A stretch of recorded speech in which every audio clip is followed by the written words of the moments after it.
Good morning on this Wednesday. I tell you what, y'all, I am finally feeling better, and it is so nice to be with you guys on this Trooper Steve on patrol. Waiting for traffic to get back out, so thin out so I can get back into traffic. So we're live here in Daytona Beach shores. I'm Trooper Steve, and we're keeping our mission to represent our veterans alive here in Results 1 and continuing on with serving those who serve. A viewer reached out and had said, hey, I know a guy. I love when people know a guy or a gal that served in the Army 20 plus years, still continues to serve, and a retired lieutenant colonel. So we're going to talk to them and invite him into the truck, and let's pick him up. This is the best part about all this, is we can just drive and pick folks up. I think it's pretty cool. I got to find the lobby because here we go. All right, so it is a beautiful day out. Absolutely stunning. And don't mind my dry cleaning in the back. My apologies. But I don't get to come out here to Volusia very much, let alone Daytona Beach shores. And it is stunning out here. I'm trying to figure out if this guy is trying to back out, pull in. But it is a beautiful day. The weather's flawless. This community is gorgeous right here on the beach, just south of Daytona Beach. And it's pretty cool when I get to come out here and not tackle a major traffic problem, but talk with a former veteran, or not a former veteran, an active veteran. Because, hey, once you got the title, you got it forever, right? So let's pull in and pick this gentleman up.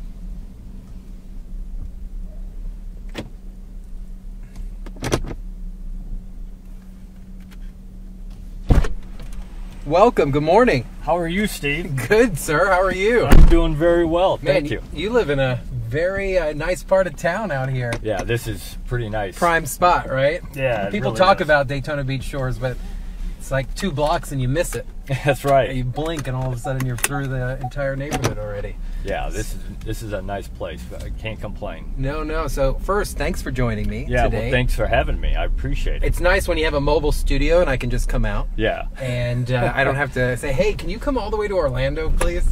And we can just drive out. So just to give you a layout of the land, which I like to do with everyone here in the truck, everything that's streaming is right here. Okay. Whatever's on programming is that camera. Everything I've got piped up, ready to go. We're streaming on News 6 Plus, clickorlando.com, and the News 6 app. And we started this, I'd say, a little bit before last summer. And I wanted to get into the community more. Right. I'm a community kind of guy. I don't come from a reporting background. I was like, how do we do this? Yes. We go mobile. I'm one of my philosophies is you lead by walking around, not from behind your desk. Right, So, right. You got to be out and about. You Yeah. got to at least be amongst the people you're talking with. Yeah. So we wanted to continue with serving those who serve, and you are our first veteran interview in the truck. Good. So I get excited when I get brass in the truck. So retired Lieutenant Colonel. Right. You mind introducing yourself? Yeah, so I'm retired Lieutenant Colonel McCulloch. Did 23 years in the Army. Grew up in northern Illinois, which is why I live in Florida. Yeah, I don't blame you. Not living through winters like that Right, ever right. again. But I did 23 years. Started off as an infantry officer. Did my first 5 years in the infantry. So you did real deal kind of stuff, because a lot of people, look, I'm an Air Force guy, and there is a separation of Right. what kind of brass you have once they get to the top. Or were you an operational? Were you an admin? And when Right. you're an infantry brass, like, you kind of earned your... Well, I did 5 years in the infantry. Then I did 18 years as an armored cav officer. Okay, So I all right. stayed in the combat arms. During that time, I did 3 operational deployments. I did Desert Shield, Desert Storm. I did Bosnia and Kosovo. And then did 2... Normally I say, oh, that's fun, but Bosnia's not. Yeah, it was not It's not fun. And then I did 2 humanitarian. I did Hurricane Hugo relief in Charleston and Hurricane Andrew down here in Homestead. It's amazing how diverse, when you are a veteran or in any of the services, you're used for worldwide conflicts, and then you're always used right here at home. Yeah, for humanitarian You know, stuff. and it's funny because first one, for Hurricane Hugo, I was an infantry officer. They take me to Charleston, and it's just devastated. Right. And they throw me in a warehouse and say, "You're going to run the warehouse." I said, "I'm an infantry officer. What do I know about running a warehouse?" Right. There's no conflict here. They said, "Figure it out." Right. That's awesome. So how you did your time, you served, you retired. During that time, we've got to break it down for some people that don't understand. When you go from a lieutenant all the way up to a lieutenant colonel, there's a lot of experience there. Yeah, leading of troops, mentoring.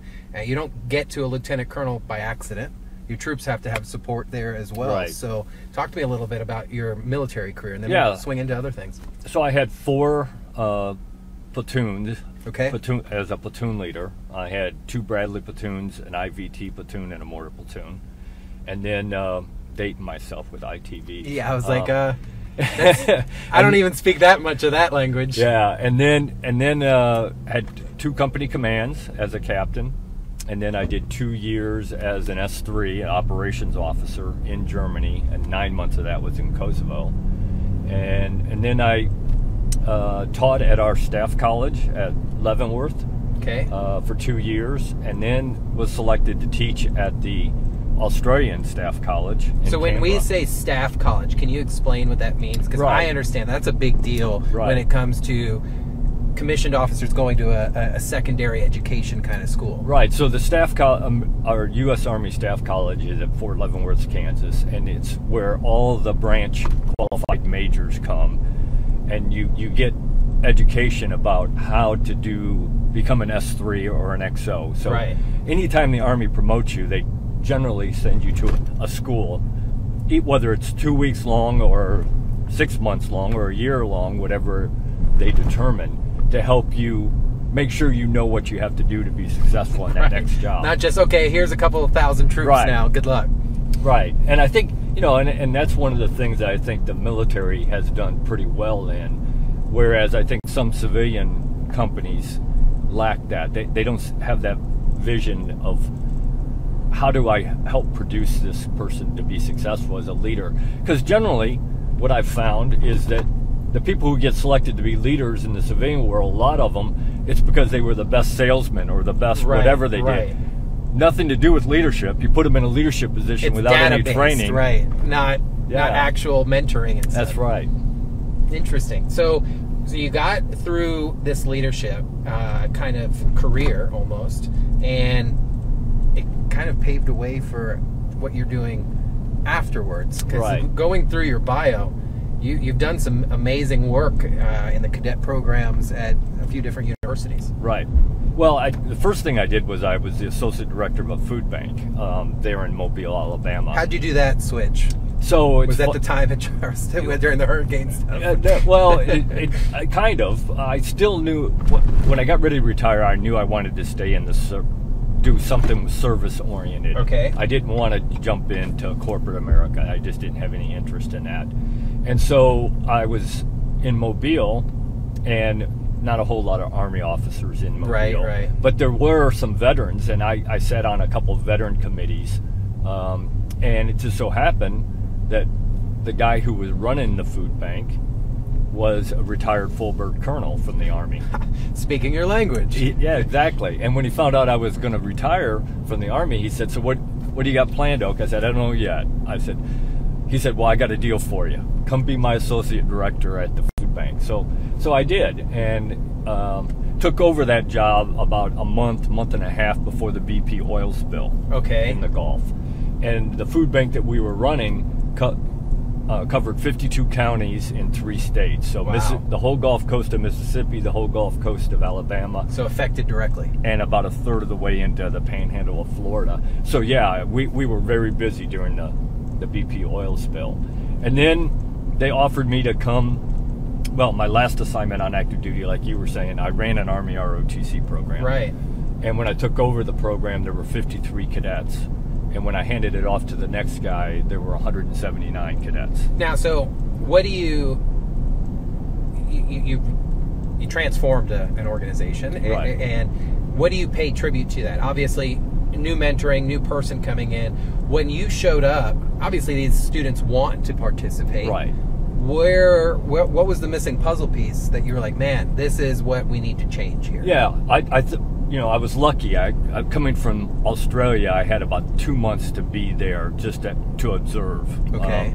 And one of the things I quickly figured out was that they weren't taking care of the cadets. Okay. So, they You're brought them in. asking, but not helping them out with it. Right. And so a lot of them were leaving. Even when they'd come, they'd end up leaving after a year because they weren't getting taken care of.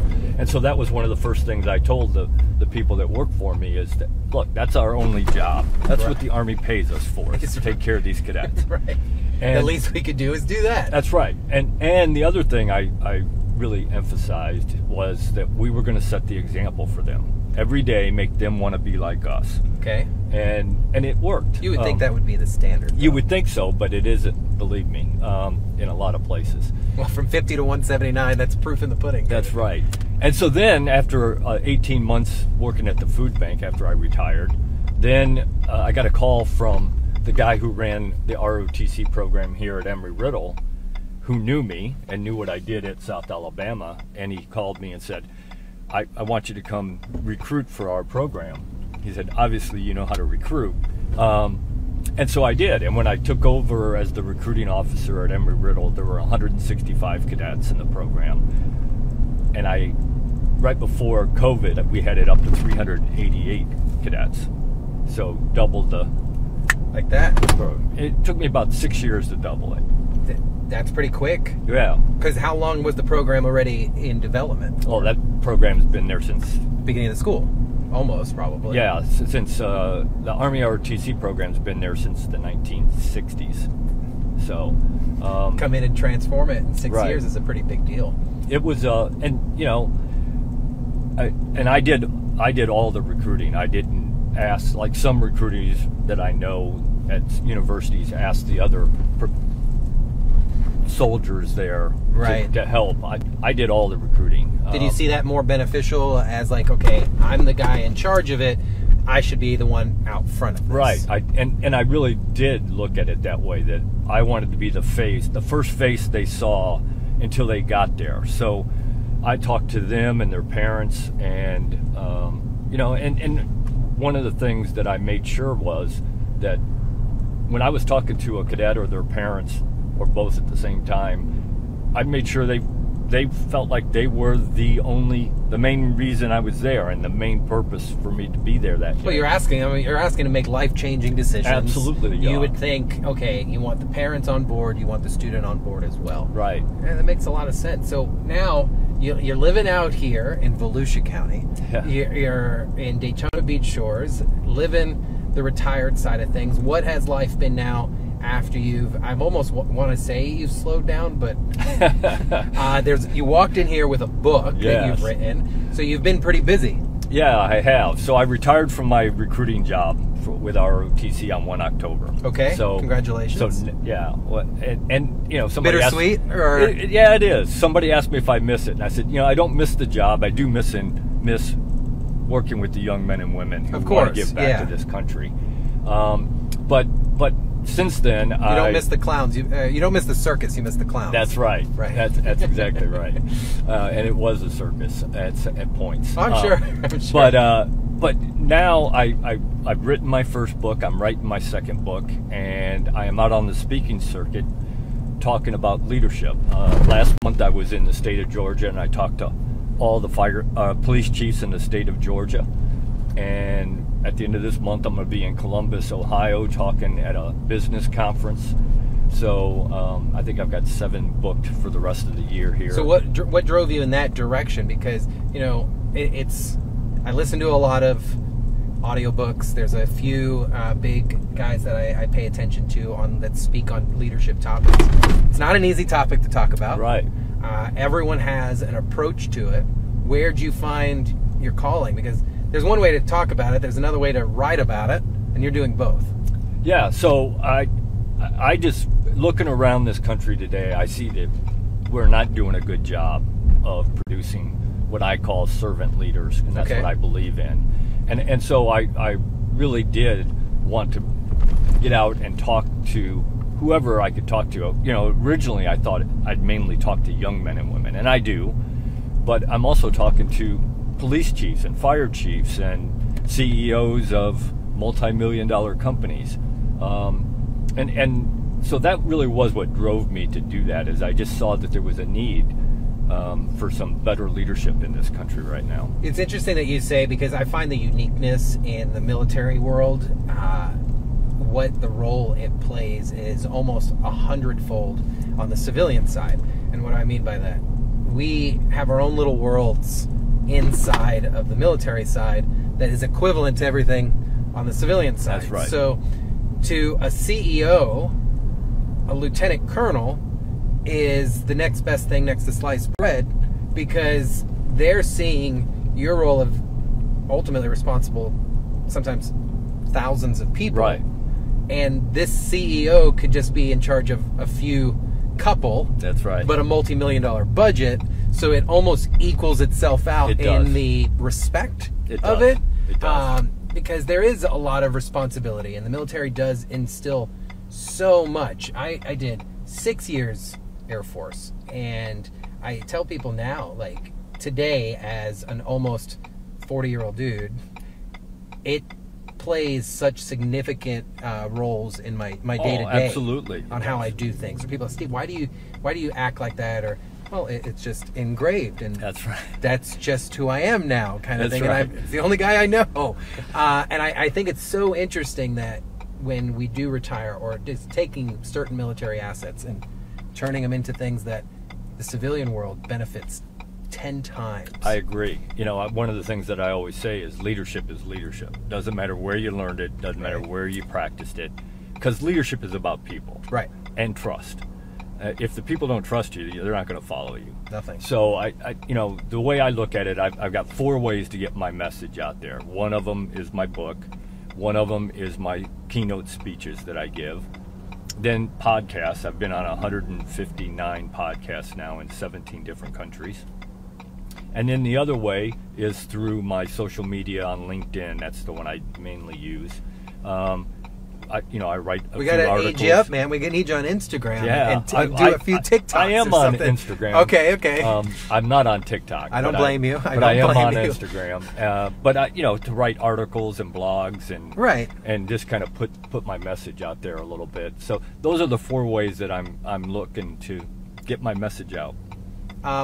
How busy are you in today's kind of world? You're saying you're speaking all over the place. Is it by design? Are you choosing when you want to go talk? Are you spending time for you? I am. I do fish. I love to fish, and of course this is a perfect place to be. You're surrounded on water on both sides, man. And I've got my yacht, my 17-foot John boat. Okay, nice.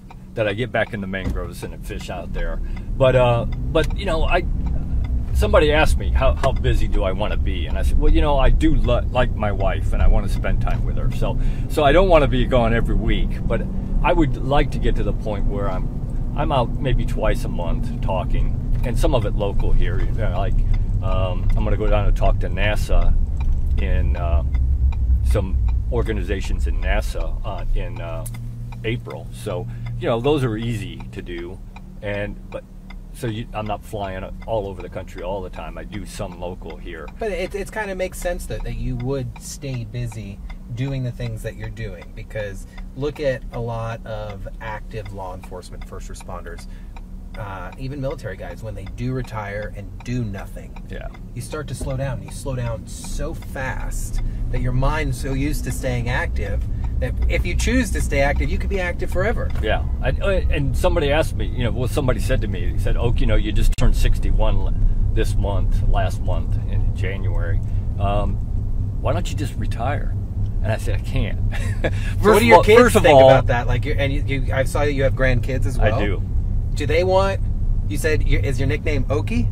It was as a kid. Oh, okay. I heard you say that. I was just like, wait. Yeah. Now it's Oak. That's what all my friends call me. Got it. So are they like always, hey, Grandpa, when are you going to slow down? Yeah. Or you're just like, no, you'll understand when you're 61 and still active. And they call me Papa Dude. Papa Dude. I love it. That's cool. My granddaughter started that. I don't know how she came up with that, but she did. But But yeah, I want to spend more time with them, and I look at it as my responsibility not only to teach leadership outside, to whoever, but also to help kind of raise them, the grandkids. Not, their parents obviously raise them, right? But to instill some of the things that I believe in and that have helped me be successful. And so I do take that as a responsibility as well, and just to have fun with them too. Of course, yeah. So if I would ask you one person over your career that you would hope to be for someone else in their career, who sticks out? Yeah, I've had a couple, but I would say the biggest one in my career was probably General Craddock. Okay. Who was absolutely a servant leader and who was a great mentor. I worked for him, I think, 3 times in my career, and would work for him today. If he called me today and asked me to come work for him, I would. I mean, he was just that kind of a guy, and taught me a lot of things that I still use today. I could see. You can almost see the emotional change when you think about that one person. That's right. And that you'll remember them whether it happened at 20 years old or at 61 years old. Well, and the other person that I always give credit is like 2 people. In high school, I had my basketball coach, Coach Terry Nidzwicki, who I still stay in contact with. He was a great guy that really did start me on the path of taking care of people and understanding it wasn't, he understood it wasn't just about building a good basketball team. It was about building good young men. Right. And then my high school history teacher, who is the reason I majored in history in college, and I stayed in contact with him until he passed away last month.